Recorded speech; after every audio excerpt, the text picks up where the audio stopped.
Welcome to Shri చక్ర news బులెటిన్ల ముందుగా headlines. Ramagundam commissionerate పరిధిలోని మందమరి పట్టణంలో నార్కోటిక్ డ్రగ్స్ తనిఖీలు.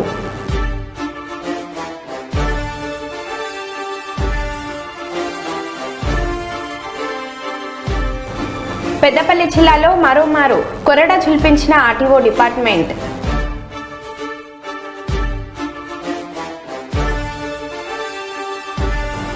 దేవుడిని కూడా రాజకీయాలకు వాడుకునే దుర్మార్గమైన మనస్తత్వం చంద్రబాబుదే, మాజీ సీఎం జగన్.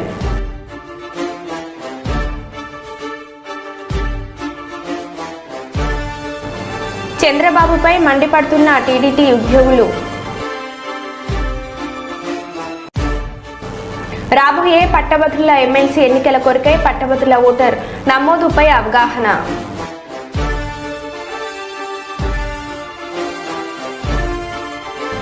అన్నమయ్య జిల్లా రాజంపేట అన్న క్యాంటీన్ ప్రారంభోత్సవంలో తెలుగు తమ్ముళ్ల ఆధిపత్య పోరు.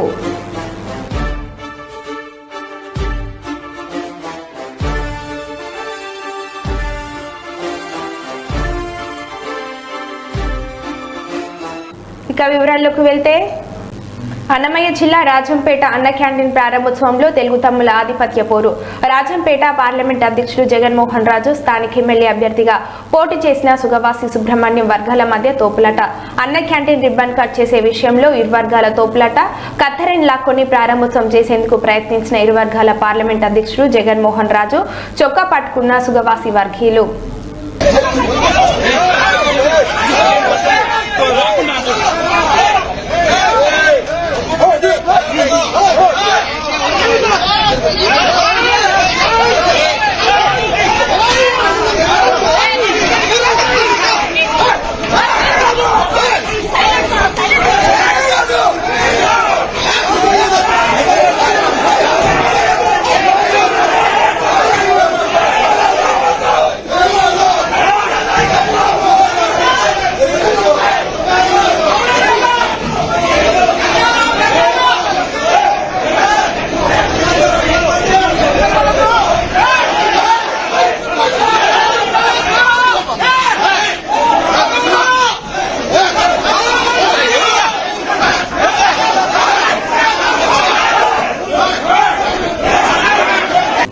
రామగుండం కమిషనరేట్ పరిధిలోని బెల్లంపల్లి సబ్ డివిజన్ మందమరి పట్టణంలోని విద్యానగర్ ఎస్సీ ఎస్టీ కాలనీలో శుక్రవారం పట్టణ ఎస్ఐ రాజశేఖర్ నేతృత్వంలో నార్కోటిక్ డ్రగ్స్ తనిఖీలు చేపట్టారు. ఈ సందర్భంగా ఎస్ఐ రాజశేఖర్ మాట్లాడుతూ, Ramagundam commissioner of police Srinivas IG ఆదేశాలతో DCP Bhaskar, IPS ACP Ravikumar, CI Sasidhar Reddy గార్ల సూచనలతో మందమరి పట్టణంలోని గంజాయి కేసులో ఉన్న పాత నేరస్తులను లక్ష్యంగా చేరుకొని నార్కోటిక్ డ్రగ్ తో వారి ఇండ్లలో, పరిసర ప్రాంతాలలో, అదేవిధంగా గంజాయి సేవించడానికి అవకాశం ఉన్న ప్రాంతాలను గుర్తించి అటువంటి ప్రదేశాలలో క్షుణ్ణంగా తనిఖీలు చేయడం జరిగింది.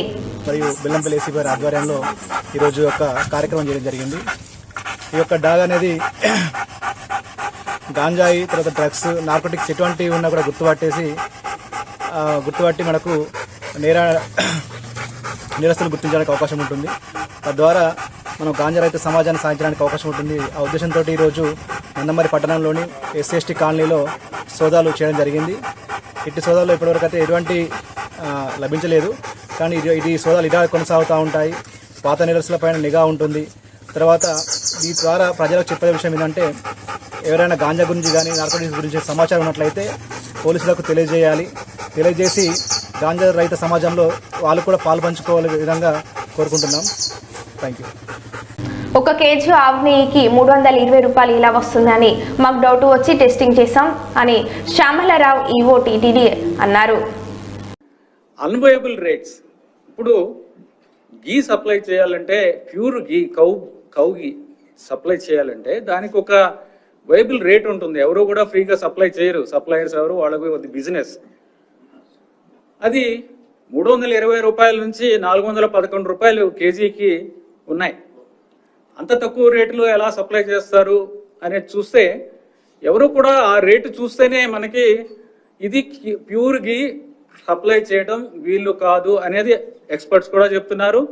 నార్మల్ పర్సన్స్ కూడా చెప్తారు. మనం కూడా బయట కొన్నప్పుడు, మంచి గీ కొన్నప్పుడు ఎంతకు వస్తుందని మనకు కూడా తెలుసు.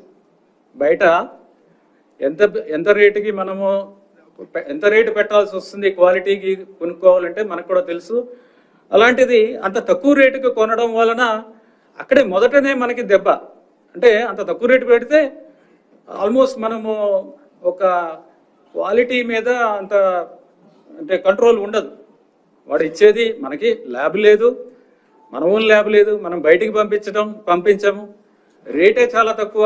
ఈ 3 పరిస్థితుల్లో అసలు క్వాలిటీ ఘీ వస్తుందనేది రాదు అనేది అది చాలా స్పష్టంగా తెలుస్తుంది. ఎనివే ఆ రీజన్స్ అనేది అనలైజ్ చేయడం జరిగింది. అనాలిసిస్ ఎందుకు చేసామంటే కరెక్టివ్ స్టెప్స్ తీసుకోవాలి, ఏం జరిగింది, ఎలా చేయాలి దాన్ని అది చూస్తే ఈ విధంగా తెలిసింది. సో ఉన్న సప్లయర్స్తో గట్టిగా బ్లాక్ లిస్ట్ చేస్తామని చెప్పిన తర్వాత అందరూ కూడా క్వాలిటీ సప్లైస్ అన్నీ కూడా శాంపుల్స్ బాగానే ఉన్నాయి. ఎక్సెప్ట్ ఒక supplier AR foods, AR dairy food private limited. చంద్రబాబుపై మండిపడుతున్న టీటీడీ ఉద్యోగులు, మీరు రాజకీయ స్వలాభం కోసం టీటీడీని వాడుకోవద్దని చంద్రబాబుకు తేల్చి చెప్పిన ఉద్యోగులు. టీటీడీ ఉద్యోగ కార్మిక సంఘాల గౌరవ అధ్యక్షులు కందపు మురళి ఒక ప్రకటనలో విమర్శించారు. చంద్రబాబు నాయుడు గారు చెప్పిన పద్ధతిలో జరిగింది అని నమ్మగలమా? దీని అర్థం ఏంటి? మీరు ఎవరి మీదో కోపాన్ని ఈ రకంగా బజారు పాలు చేయడం తప్ప టీటీడీ ప్రతిష్టని, వెంకటేశ్వర స్వామి ప్రసాదానికి ఉన్నటువంటి నాణ్యమైనటువంటి లేదా ప్రసాదంపై మీద ఉన్నటువంటి పవిత్రతని మీరు అపవిత్రం చేయడం కాదా? ఇది ఏ రకంగా సమంజసమైంది? చంద్రబాబు నాయుడు గారు మీరు ఆలోచించండి. ముఖ్యమంత్రి స్థాయిలో తప్పులు సరిదిద్దబడడానికి మీరు ఈ రాష్ట్రం మొత్తానికి హెడ్గా ఉండేది. తప్పులు ఎవడన్నా చేస్తుంటే కఠినంగా శిక్షించండి, లేదా వాళ్ళ మీద మీరు ఏమేమి ఛార్జెస్ ఫ్రేమ్ చేస్తున్నారో వాటి ఆధారంగా శిక్షించండి. అది కరెక్ట్. కానీ ఈ రకమైనటువంటి మీ స్థాయిలో కొన్ని ఆరోపణలాగా మీరు ప్రకటించేసి దాన్ని వివాదాస్పదం చేయడం, దాని నుంచి లబ్ధి పొందాలన్నటువంటి ప్రయత్నం చేయడం అనేది ఏ రకంగానూ సమంజసమైనటువంటిది కాదు. భక్తుల మనోభావాలను దృష్టిలో పెట్టుకోండి. ఉద్యోగాల్ని అవమానపరిచే రీతిలో మీరు వ్యాఖ్యానాలు చేయబాకండి అని చెప్పి నేను విజ్ఞప్తి చేస్తున్నాను. మీరు ఎవరి మీదో కోపంతో ఈ రకంగా చేయడం అని అంటే ఉన్న ఇంటికి నిప్పును తగలబెట్టుకున్నట్టుగా అవుతుంది. అదేదో ఎలుకను పట్టకపోయి చూరు తగలబెట్టారని చెప్పే సామెత ఉంది. మీరు ఎవరినో పట్టుకోవాలని చెప్పే పేరుతో టీటీడీ ప్రతిష్టని బజారు పాలు చేయడం, లేదంటే భక్తుల మనోభావాలతో చెలగాటమాడడం అనేది సమంజసమైనటువంటిది కాదు. ఒక సుదీర్ఘకాలం ముఖ్యమంత్రిగా పనిచేసినటువంటి చంద్రబాబు నాయుడు గారు, లేదంటే చంద్రబాబు నాయుడు గారు ఈ జిల్లాలో పుట్టారు, చంద్రగిరిలో. ఇక్కడ పుట్టి ఇక్కడ పెరిగి తిరుపతిలో చదువుకొని తిరుపతిలో అన్ని రకాలుగా రాజకీయాలు నేర్చుకొని ఈరోజు ఈ ఉన్నత స్థానంలో ఉన్నారంటే మొదట బేస్ తిరుపతి. అట్లాంటి తిరుపతి మీద భాండాలు వేయడం, లేదంటే ఈ రకమైనటువంటి వ్యాఖ్యానాలు చేయడం ఏ రకంగా సమంజసమైనటువంటిది? ఎవరైనా మాకేమి పలానోళ్ళని రక్షించాలా, పలానోళ్ళని వ్యతిరేకించాలన్నటువంటి అజెండా మాకేమి లేదు. టీటీడీలో జరుగుతున్నటువంటి వాటి మీద అనవసరమైనటువంటి తప్పుడు వ్యాఖ్యానాలు లేదంటే తప్పుడు ప్రచారాలు చేయడం వల్ల చిట్ట చివరికి ఎవరికి నష్టం జరుగుతుంది? అల్టిమేట్ గా మళ్ళీ టీటీడీకే నష్టం జరుగుతుంది. టీటీడీకి నష్టం జరగడం అంటే భక్తుల మనోభావాలు దెబ్బతీయడం, లేదా దాన్ని ఆధారంగా జీవిస్తున్నటువంటి ప్రజల యొక్క ఉపాధిని దెబ్బతీయడం తప్ప మరొకటి కాదనే విషయాన్ని తప్పనిసరిగా మీరు అర్థం చేసుకోవాలి. తిరుపతిలో పుట్టి పెరిగి ఇక్కడ రాజకీయాలు చేస్తున్నటువంటి మానాటి వాళ్ళందరూ దాదాపు 56 ఏళ్ళు ఇప్పుడు నాకు వయసు. ఇంతకాలం మేము అన్ని చూస్తున్నాం. టీటీడీలో ఇట్లాంటి జరగడానికి అవకాశం లేదు. మేము దగ్గరగా చూస్తున్నాం. చంద్రబాబు నాయుడు గారికి తెలియదని అనుకోలేం. ఇది సరైనటువంటిది కాదు. మరొక్కసారి చంద్రబాబు నాయుడు గారు రివీల్ చేసుకోవాలి. ఇట్లాంటి ఆరోపణలు ఏ రకంగానూ సమంజసం కాదు. దాని మీద ఉపసంహరించుకొని ఇట్లాంటి వ్యాఖ్యానాలు భక్తుల మనోభావాలు లేదా ఉద్యోగులకి హర్ట్ చేసేటట్టుగా వ్యాఖ్యానాలు వద్దు అని చెప్పి నేను చంద్రబాబు నాయుడు గారికి సూచన చేయదలుచుకున్నాను. సెలవు. నమస్కారం. సిపిఐ ఎంఎల్ లిబరేషన్ పార్టీని తెలంగాణలోని అన్ని జిల్లాలో విస్తృతపరిచేందుకు వరంగల్ జిల్లా కేంద్రంగా పార్టీని బలపరిచి అసంఘటిత కార్మికుల సమస్యల పరిష్కారానికి అందరినీ సమన్వయ పరిచి ఉద్యమం చేస్తామని ఆ పార్టీ కేంద్ర కమిటీ సభ్యులు వైనాల శెట్టిమూర్తి తెలిపారు. వరంగల్ నగరం కొత్తబాటలోని పద్మశాలి భవన్లో ఏర్పాటు చేసిన విలేకరుల సమావేశంలో సిపిఐ ఎంఎల్ కేంద్ర కమిటీ సభ్యులు వైనాల శెట్టిమూర్తి, రాష్ట్ర కార్యదర్శి రొయ్యల రాజు, వరంగల్ జిల్లా కార్యదర్శి అకెనపల్లి యాదగిరి, మహిళా నాయకులు రజిత, రాష్ట్ర నాయకులు మల్లేష్ సాంబయ్య, శ్రీనివాస్ కుమార్, ఉదయ్ కిరణ్ తదితరులు పాల్గొన్నారు. ఈ సందర్భంగా వైనాల శెట్టిమూర్తి మాట్లాడుతూ సిపిఐ ఎంఎల్ లిబరేషన్ పార్టీని తెలంగాణ రాష్ట్రంలోని అన్ని జిల్లాల్లో విస్తరణ జరిపి వరంగల్ జిల్లా కేంద్రంగా అసంఘటిత కార్మికుల సమస్యల పరిష్కారం కొరకు ఉద్యమాలు చేస్తామని పేర్కొన్నారు.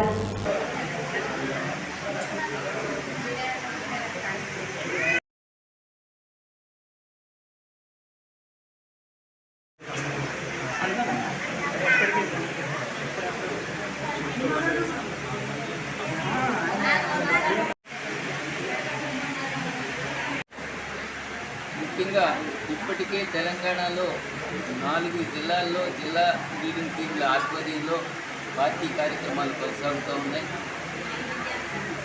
వరంగల్, గ్రేటర్ వరంగల్ కేంద్రంగా ప్రధానంగా ఈ రోజున అసంఘటిత కార్మిక వర్గం యొక్క సమస్యల మీద ఒక విస్తృతమైన క్యాంపెయిన్ నిర్వహించి వాళ్ళ సమస్యల మీద నవంబర్ నెలలో ఒక పెద్ద బహిరంగ సభ కార్యక్రమం నిర్వహించాలని కల్పిస్తాం. ఆ కార్యక్రమానికి సిపిఎంఎల్ లిబరేషన్ పార్లమెంటు సభ్యులు కూడా వారిని ఆహ్వానించి దేశంలో అసంఘటిత కార్మికులకు సంబంధించిన సమస్యల మీద పార్లమెంట్లో వాళ్ళ సమస్యల గురించి నివేదించి వాటిని సాధించడానికి కృషి చేసే దిశగా ఈ క్యాంపెయిన్ మేము నిర్వహిస్తూ ఉన్నాము. అదేవిధంగా డిసెంబర్ కానీ జనవరిలో కానీ 2025 జనవరిలో కానీ పార్టీ ప్రధాన కార్యదర్శి దీపంకర్ భట్టాచార్య గారిని ఆహ్వానించి ఆ ఆహ్వాన సభలో పెద్ద ఎత్తున ఒక రాష్ట్ర సదస్సును కూడా రాజకీయ సదస్సును కూడా నిర్వహించాలని చెప్పి మేము కార్యక్రమాన్ని రూపొందించుకోవడం జరిగింది.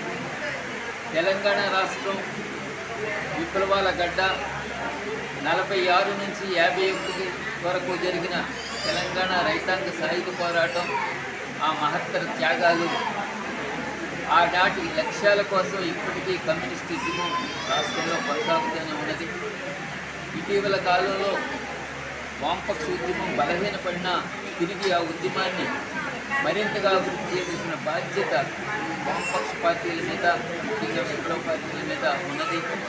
ఆ బాధ్యతని లిబరేషన్ తెలంగాణ రాష్ట్రంలో ఈ రోజున భుజాన వేసుకుని ముఖ్యంగా ఆనాటి నుండి ఈనాటి వరకు ఒక ప్రధాన విప్లవ కేంద్రంగా ఉన్న వరంగల్ పట్టణాన్ని కేంద్రంగా చేసుకుని కామ్రేడ్స్ తెలంగాణకు సంబంధించిన లీడింగ్ టీమ్ కామ్రేడ్స్ ఎవరైతే ఉన్నారో కామ్రేడ్ కార్యదర్శి రమేష్ రాజా గారు, అలాగే రాష్ట్ర కమిటీ సభ్యులైన విజయల రాజు గారు, అట్లాగే యాదగిరి గారు, అలాగే వీరు నాయక్ గారు, అలాగే ఇతర కామ్రేడ్స్ అందరితో కూడా ఈ పార్టీ పటిష్టత కోసం, అభివృద్ధి చేయడం కోసం కృషి జరుగుతూ ఉన్నది. భవిష్యత్తులో జరిగే కార్యక్రమాలన్నింటినీ కూడా తెలంగాణ ప్రజల సహకారాన్ని ఈ రోజున ఈ రాష్ట్ర సదస్సు ద్వారా మేము కోరుకుంటూ వాళ్ళని సహాయ సహకారాలు అందించాలని విజ్ఞప్తి చేయడానికి కూడా. తిరుమల శ్రీవారిని దర్శించుకున్న దేవర డైరెక్టర్ కొరటాల శివ.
నడుస్తున్న యష్ లారీలను పట్టుకున్న ఆర్టీఓ రంగారావు.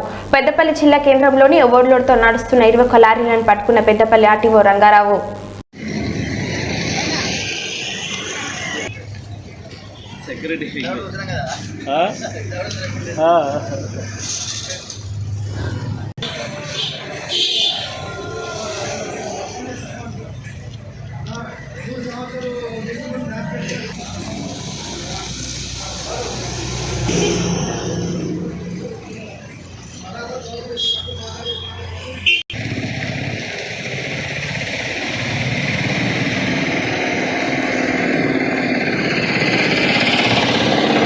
పట్టణ ప్రజలకు తెలియజేసేది ఏంటంటే గత సంవత్సరము పొల్యూషన్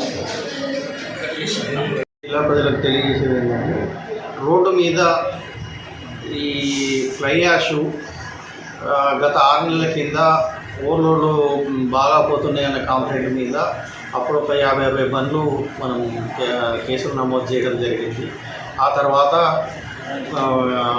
సెటరేట్ అయినాయి. వర్షాలు పడడంతో అవి ఆగిపోయినాయి. రీసెంట్గా కొద్ది రోజుల నుంచి మళ్ళీ స్టార్ట్ అయ్యాయి. యాష్పాండ్ నుంచి రోడ్ మీద బూడిద పడేయడము, ఊర్లోడ్ తొడిపోవడము దృష్టికి రావడం వల్ల గత 2 రోజులుగా చెకింగ్ను తీవ్రతరం చేయడం జరిగింది. 18వ తారీఖు నాడు 9 బండ్లు కేసులు రాయడం జరిగింది.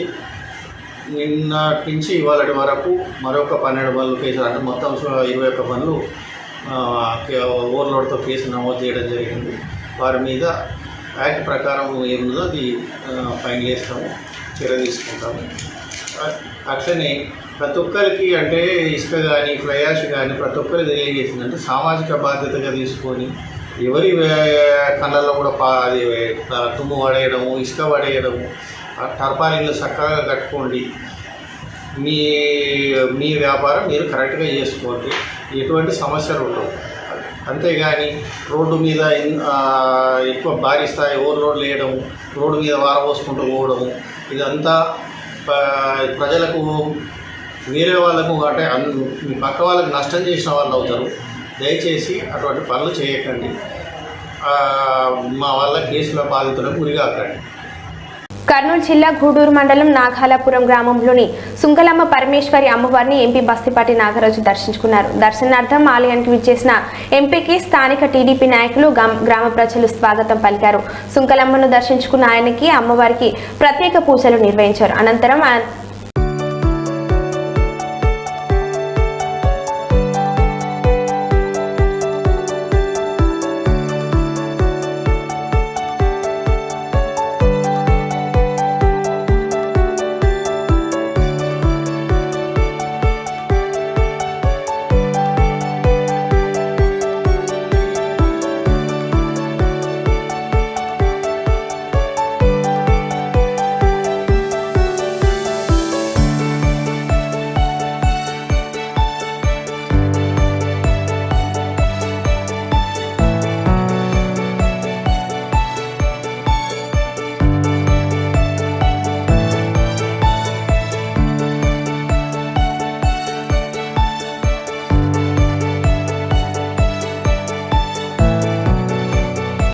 ఆలగడ్డ పట్టణంలోని శ్రీ అమృతలింగేశ్వర స్వామి దేవస్థానం నందు గత 4 రోజులుగా జరుగుతున్న ధార్మిక, ఆధ్యాత్మిక, సాంస్కృతిక కార్యక్రమాలలో భాగంగా శుక్రవారం గోపూజ మరియు కుంకుమార్చన కార్యక్రమాలు నిర్వహించారు. ప్రతిరోజు భాగవత ప్రవచకులు డాక్టర్ వైష్ణవ వెంకట రమణమూర్తి చేస్తున్న భాగవత సప్తాహ ప్రవచన కార్యక్రమానికి విశేష స్పందన లభిస్తుందని, సోమవారంతో ఈ కార్యక్రమాలు ముగుస్తుందని తిరుమల తిరుపతి దేవస్థానంలో హిందూ ధర్మ ప్రచార పరిషత్ ఉమ్మడి కర్నూలు జిల్లా శాఖ కార్యనిర్వాహకులు డాక్టర్ మల్లు వెంకటరెడ్డి తెలిపారు. ఈ కార్యక్రమంలో ఆలయ కమిటీ ఎస్ మల్లేశ్వరరెడ్డి, అర్చకులు రాజేష్ కుమార్ శర్మ, జిల్లా ధర్మ ప్రచార మండలి సభ్యులు TV Veeranjaneyulu, C Krishnarama, Madhavarao, inner wheel సేవా సంస్థ అధ్యక్షులు ఉషారాణి, ఉమా, కవిత తదితరులు పాల్గొన్నారు.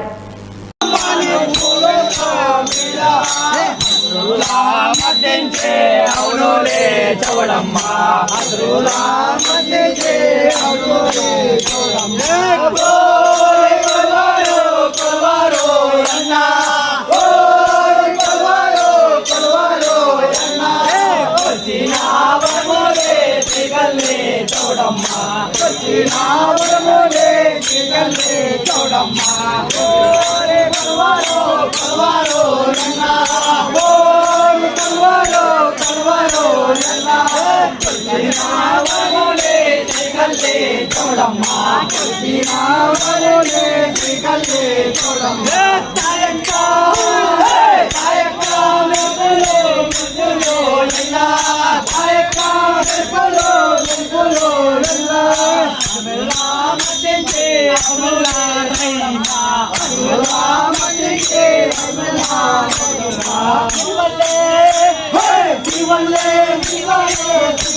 నమో నమః.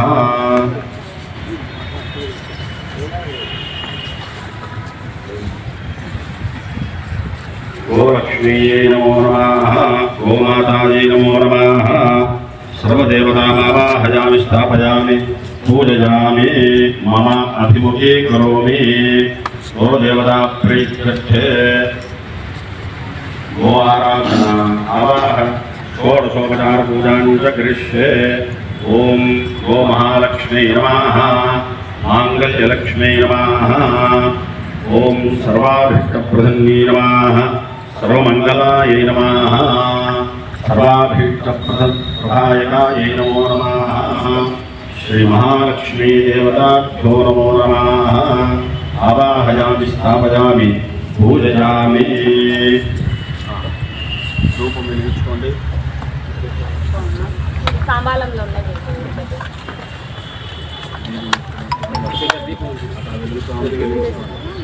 అందరు ఇవ్వండి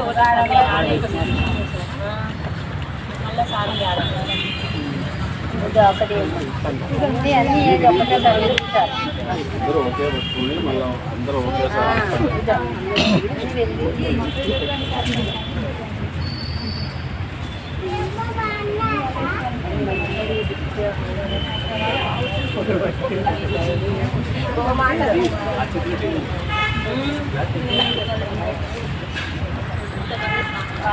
దశాంగం గుంకులోపేతం సుగంధం మనోహరం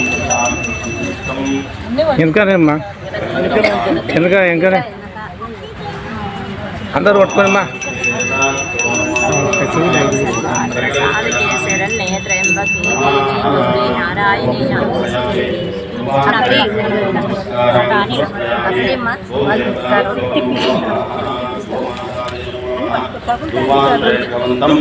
ఓ మహాలక్ష్మీ దేవి నమో నమః.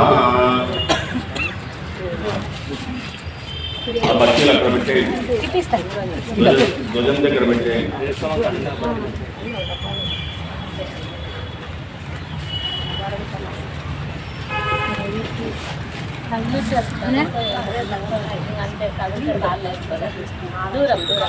దోసమ్మ కడ పెట్టమ్మా ఉదిపత్తిలో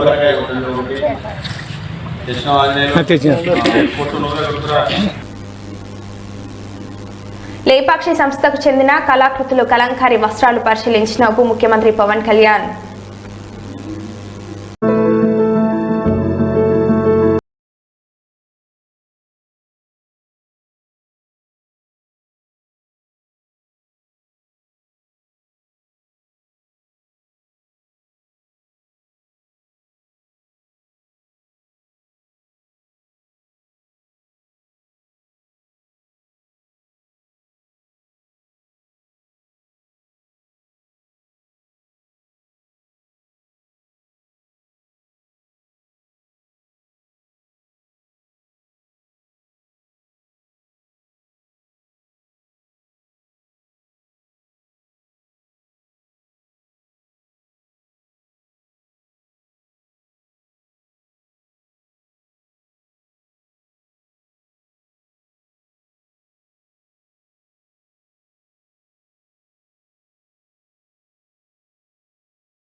మళ్ళీ కలుద్దాం. Stay tune.